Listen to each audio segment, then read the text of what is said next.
Dia memutar kunci, dan gigi roda itu mulai bergerak. Pintu baja berukuran 25 cm terbuka. Di sini adalah pusat dari villa. Melewati beberapa cermin, datang memeriksa apa yang terjadi di luar. Bahkan jika menyalakan petasan di dalamnya, di luar tidak akan mendengar suara sama sekali. Bahkan majikan rumah itu tidak tahu ada ruang rahasia seperti ini. Dan ketahuan oleh Emma, untuk mengetes loyalitas pacarnya, dia memutuskan untuk menggoda Adrian dan merekam sebuah video. Lalu pun tertawa. Kemudian ekspresinya mulai serius, mengatakan ke pacarnya dia memutuskan untuk putus dengannya.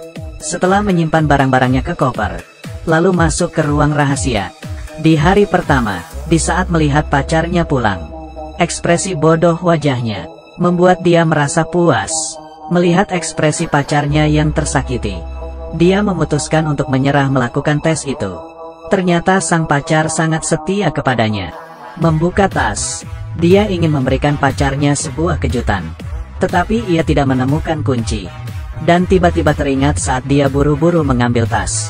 Seharusnya terjatuh di luar. Dia segera berdiri dan memanggil pacarnya. Tidak peduli seberapa keras Emma berteriak, pacarnya yang di luar tetap tidak bisa mendengarnya. Di mana masih sedih, dia mengeluarkan HP-nya, tetapi tidak ada sinyal. Mengambil kunci kamar yang lain, memutar kunci itu, tetap saja tidak ada gunanya. Dia membongkar isi laci, lalu mengambil kursi, melemparnya untuk memecahkan kaca, tetapi tidak terjadi apa-apa.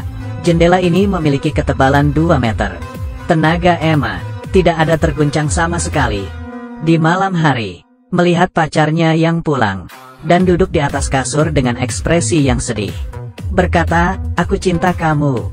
Emma akhirnya mengetahui apa yang dia lakukan itu sangat bodoh.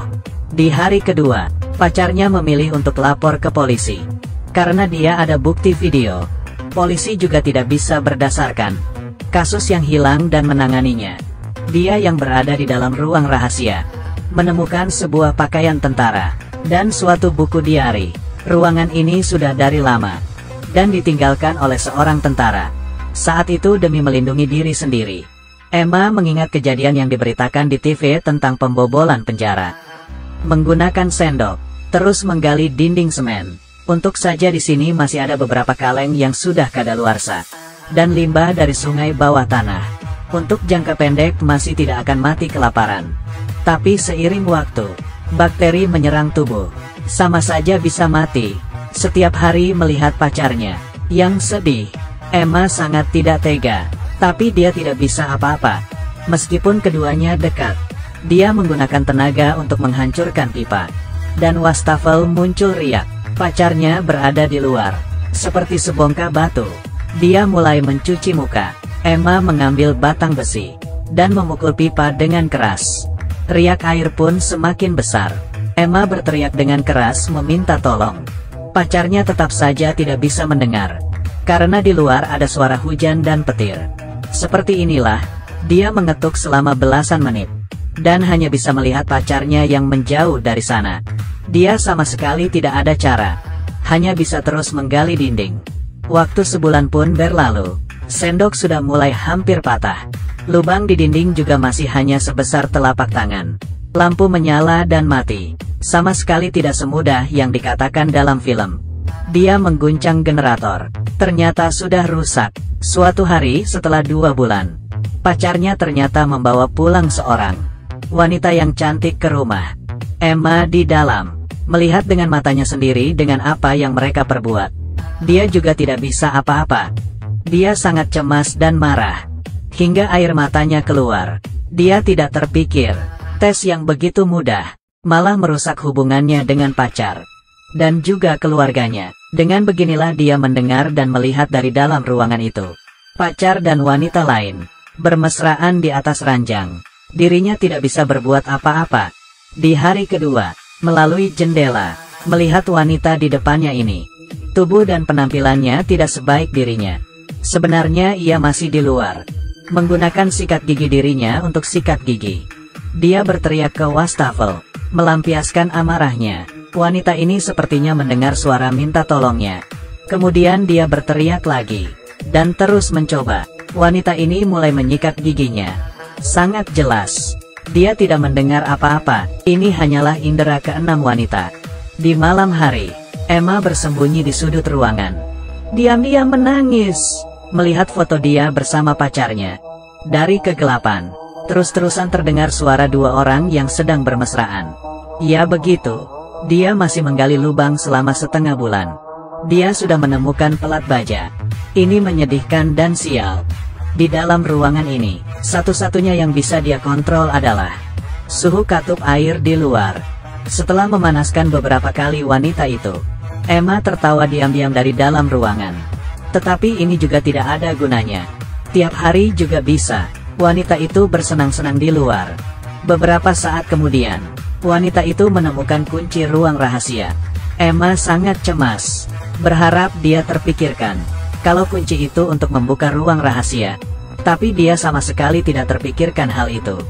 Dia malah mengira itu adalah kalung, lalu memakaikan ke lehernya. Emma sangat emosi.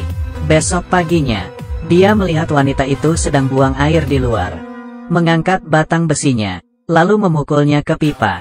Cekungan air berfluktuasi, membuat wanita itu melihat sesuatu.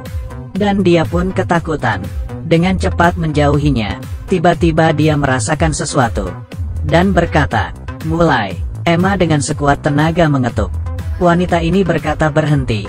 Emma langsung berhenti. Wanita ini teringat ayahnya yang meninggal. Jangan-jangan dia kembali untuk melihat dirinya. Ternyata bukan, karena riak air itu tidak bergerak. Dia teringat pacarnya yang sekarang. Kalau 2 bulan yang lalu kehilangan istrinya. Muncul suatu masalah. Emma mengetuk dengan lebih kuat lagi. Wanita bodoh ini akhirnya menebak dengan benar. Dia bertanya, "Kamu sudah mati?" Emma pun tidak mengetuk. Wanita ini lanjut bertanya, "Apakah dia dikurung?" Air riak itu mulai tergerak. Wanita ini ingin melepaskan cermin itu, tapi tidak bisa. Dia melihat anjing di luar sedang menggali dinding. Ia pun mulai mencari dengan teliti. Membuka lemari baju, mencari di balik buku, dan menemukan sebuah lubang kunci. Dia melihat kunci yang ada di lehernya. Setelah memasukkannya, wanita itu tiba-tiba berhenti. Dia terpikirkan apa lagi. Emma sangat cemas. Ia kembali ke wastafel, dan diam-diam melihat dirinya sendiri. Di saat wastafel itu kering, pacarnya sudah pulang. Dia menahan dirinya dan tidak terjadi apa-apa. Setelah menciumi pacarnya, dia melihat dirinya sendiri di cermin. Bisa melihat suasana hati orang-orang di dalamnya.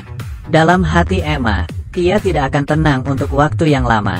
Dia tahu bahwa wanita ini tidak rela melepaskan kekayaan dan kebaikan pacarnya. Esoknya, wanita ini menutupi sekitar lubang kunci itu.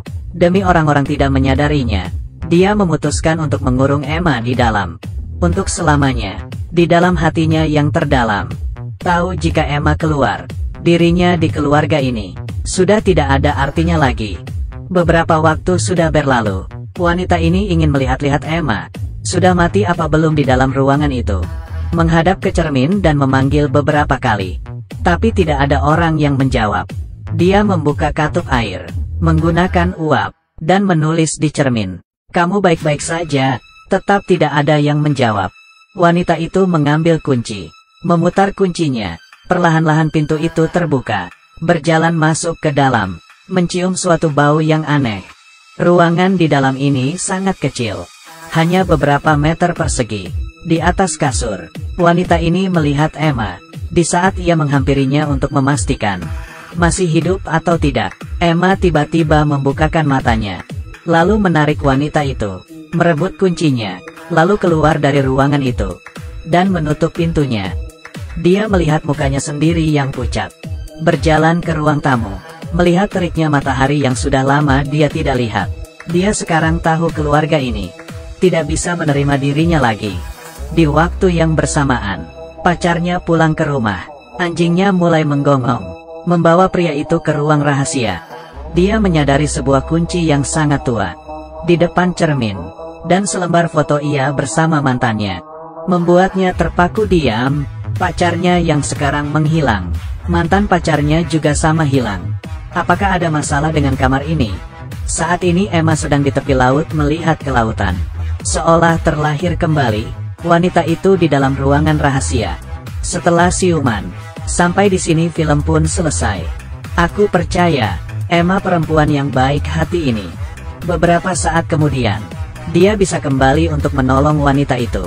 Film ini membuatku mengerti satu hal.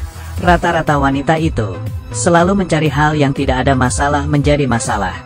Jika membiarkan wanita makan terlalu banyak, itu jauh lebih tak terbayangkan daripada pria. Aku adalah Da Chong Ming. Cerita selanjutnya.